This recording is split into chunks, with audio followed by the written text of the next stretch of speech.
Onion போட்டுக்கலாம். Capsicum எடுத்து போட்டுக்கலாம்.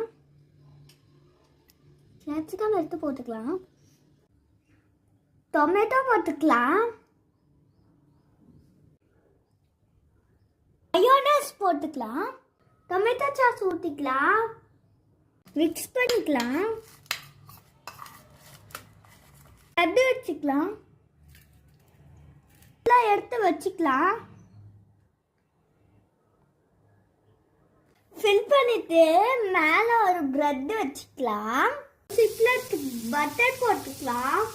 சாண்ட்விச்சை தோசை கல்ல வச்சுக்கலாம்.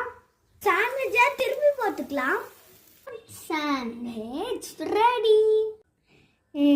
என்னோட வீடியோஸ் பிடிச்சிருந்ததுன்னா லைக் பண்ணுங்க, சப்ஸ்கிரைப் பண்ணுங்க, கமெண்ட் பண்ணுங்க. அப்புறம் ஒரு ரெட் கலர் ஹார்ட் கமெண்ட் பண்ணுங்க. Thanks for